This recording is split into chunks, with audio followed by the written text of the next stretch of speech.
ఇప్పుడు no cost cough syrup తో 60 రూపాయల విలువ గల ఇన్హేలర్ పూర్తిగా ఉచితం. దెబ్బకి దగ్గు జలుబు మాయం. కొమరంభీం జిల్లా సిర్పూర్ యు మండలంలో 16 మంది మావోయిస్టుల అరెస్టులో కీలక విషయాలు వెలుగులోకి వస్తున్నాయి. పట్టుబడిన వారిలో బడే చొక్కారావు అలియాస్ దామోదర్ ఉన్నట్లు తెలుస్తోంది.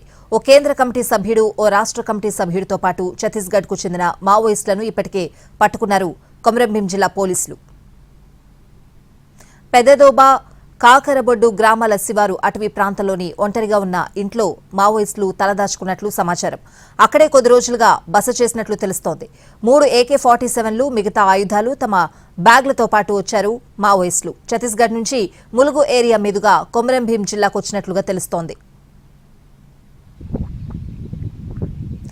పంట పొలాలు, ప్రకృతి ఒడిలో సకల సౌకర్యాలు ఉన్న ఇంట్లో మావోయిస్టులు ఉన్నారని స్థానికులు చెప్తున్నారు. సామగ్రి తీసుకురావడం కోసం ఆటో, నీళ్ల కోసం పెద్ద బావి ఉండేందుకు ఇల్లును ఏర్పాటు చేసినట్లు తెలుస్తోంది. అక్కడే మావోయిస్టుల మకాం వేసినట్లు అనుమానిస్తున్నారు. పోలీసులు పంచాయతీ ఎన్నికల బిజీలో ఉండడంతో మావోయిస్టులు ఇక్కడికి వచ్చి తలదాచుకున్నట్లు చెప్తున్నారు.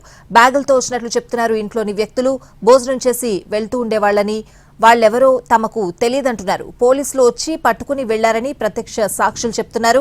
సిర్పూర్ అడవుల్లో మావోయిస్టులు దొరికిన ప్రాంతానికి వెళ్లింది ఎన్టీవీ టీం.